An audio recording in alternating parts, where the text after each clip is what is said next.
গতকাল হয়ে গেল বহুল প্রতীক্ষিত জুলাই সনদে স্বাক্ষর করার অনুষ্ঠান। জুলাইয়ের অন্যতম স্টেক হোল্ডার ছাত্রনেতাদের নিয়ে গঠিত এনসিপি দলটি স্বাক্ষর ছাড়াই।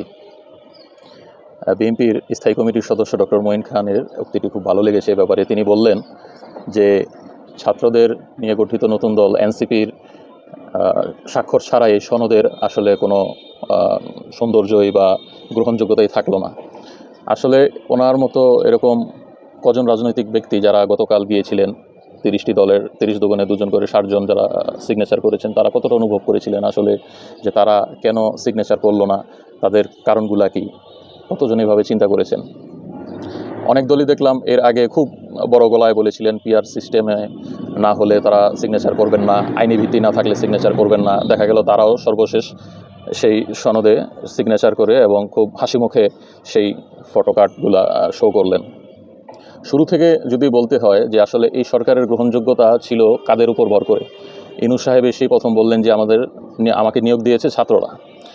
প্রথম থেকেই ছাত্রদের কাঁধে বন্দুক রাখা শুরু হলো, স্ট্যান্ডটা হলো ছাত্রদের কাঁধ।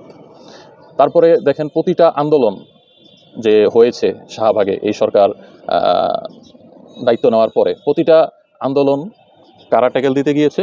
ছাত্ররা। পোশাক শ্রমিকদের আন্দোলন কে ট্যাকেল দিতে গিয়েছে? ছাত্র উপদেষ্টা মাহফুজ। 7 কলেজের সমস্যা কে ট্যাকেল দিতে গিয়েছে? আসিফ মাহমুদ। অথচ তারা যেই মন্ত্রণালয়ের দায়িত্বে ছিলেন এগুলো তাদের কাজ ছিল না, তারপরও গিয়েছে। আনসার বিদ্রোহ কে গিয়েছে? হাসনাত আবদুল্লাহ গিয়েছে। তো এই সরকারের সব কিছুই তারা দেখভাল করলেন, আন্দোলন ঠেকালেন সরকারের হয়ে, কিন্তু সরকার কাদের গুরুত্ব দেয়? যাদের ম্যান পাওয়ার বেশি, যাদের দল বড়, এদেরকে।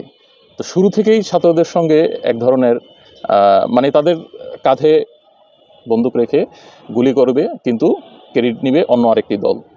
এটাই বলেছে কিছুদিন আগে নাহিদ, যে আমাদেরকে ব্যবহার করে অনেক কিছুই করা হয়েছে এ পর্যন্ত। তো আমরা যেটা প্রমাণ পেলাম গতকালও, যে জুলাইয়ের এত বড় একটি জুলাই অভ্যুত্থানের এত বড় একটি দল এনসিপি, তাদেরকে বাহিরে রেখে করা লাগে। তাদের যুক্তিটাই কী ছিল এই সিগনেচার না করার ক্ষেত্রে? যে এই সনদ শুধু মুখে মুখেই বা একটা কাগজে সব দলগুলো এসে সিগনেচার করে দিবে আর হয়ে যাবে, তা তো না। এই আইনটাকে কীভাবে আপনারা বাস্তবায়ন করবেন এবং আইনি ভিত্তি কী হবে, এই বিষয়গুলি খোলাসা না করে শুধু সিগনেচার করলে কি সমাধান হয়ে যাবে? এর আইনি ভিত্তি কী? তারপরে আবার যদি দেখেন যে গণভোটের ব্যাপারে যে আলোচনা করা হয়েছে, সে গণভোট কবে হবে, কিভাবে হবে, এগুলির ব্যাপারে কোনো সুস্পষ্ট নির্দেশনা নাই।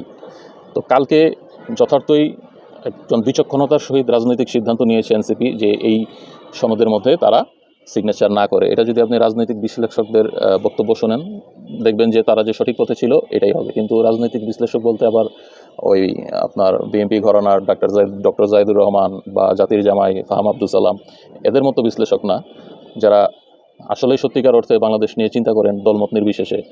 যেমন আপনার সুপ্রিম কোর্টের অ্যাডভোকেট আব্দুর রাজ্জাক নাকি রাজ্জাকি সাহেব, উনি আছেন। তারপর গৌতম দাস, প্রবীণ রাজনৈতিক বিশ্লেষক, ওনারা আছেন। ওনাদের বিশ্লেষণগুলি শুনলেই বুঝতে পারবেন যে এনসিপি সবচেয়ে বিচক্ষণতার সিদ্ধান্ত নিয়েছে এই সিগনেচার না করে এই জুলাই সনদের নামে। এবং কালকে দেখেন কি অবস্থা হয়েছে, যে যারা জুলাই যোদ্ধা, একটি ছেলে গাজী তানভি নাকি নাম যেন, একটি হাত ওর ফেলে দিতে হয়েছে জুলাই আন্দোলনের সময়, কৃত্রিম হাত লাগানো হয়েছে, সেই ছেলেটিকে পর্যন্ত মারা হয়েছে রাজপথে। যেই পুলিশের গুলিতে ওর হাতটা চলে গিয়েছিল, 1 বছর পরে সে আবার সেই পুলিশের দ্বারাই নির্যাতন হয়ে তার কৃত্রিম হাতটির উপর আঘাত হানতে দ্বিধাবোধ করেনি। তো যাদের রক্তের উপরে গিয়ে এই সরকার বৈধতা পেল, এই সরকারের বৈধতা কি? কোনো বৈধতা নেই সংবিধান অনুযায়ী। তারা এত সংবিধান করে, সংবিধানে তো এই সরকারের কোনো অস্তিত্বই নেই। একমাত্র বৈধতাই তো হচ্ছে এই জুলাইয়ের আন্দোলনে রক্ত দেওয়া ছেলেগুলি। তো তাদেরকে পিটিয়ে, তাদেরকে নির্যাতন করে তারা সই করলেন। তারপর দেখলাম সালাউদ্দিন সাহেব আজকে বললেন যে তারা নাকি ফ্যাসিস্টের চর হিসাবে ঢুকেছে। মানে এখন ফ্যাসিস্টের চর বলে বিরোধী মতকে দমন করার এক নতুন টার্ম পেয়ে গেছে। আগে যেরকম বিএনপি জামাত বলে আওয়ামী লীগ সরকার বিরোধী মতকে দমন করত, এখন ফ্যাসিস্টের দালাল বলে তারা বিরোধী মতকে দমন করতে যায়। কিন্তু আদৌ এগুলা জনগণ মেনে নেয় না, নেয়নি। এগুলি পুরানো রাজনৈতিক এই বয়ান, যেগুলি সাধারণ মানুষ আর পছন্দ করতে চায় না। তারা নতুন বন্দোবস্তের জন্যই এই অভ্যুত্থানে নেমেছে। তা না হলে জনগণের এই ভোটের প্রতি, এই রাজনীতির প্রতি কোনো আকাঙ্ক্ষা নাই। তারা শুধু একটাই চেয়েছিল যে বিচার, সংস্কার, এগুলি সব আমূল পরিবর্তন হবে। এ কারণেই মানুষ প্রাণ দিয়েছিল। শুধু ভোট দেওয়ার জন্য মানুষ রাস্তায় নামে নাই। যদি ভোট দেওয়ার জন্যই মানুষ রাস্তায় নামতো 5ই আগস্ট, তাহলে 2014-তে নামতো, 18-তে নামতো, 24-এও নামতো। মানে 6 মাস আগে যে ইলেকশনটা হয়েছিল অভ্যুত্থানের আগে, সে সময় নামতো।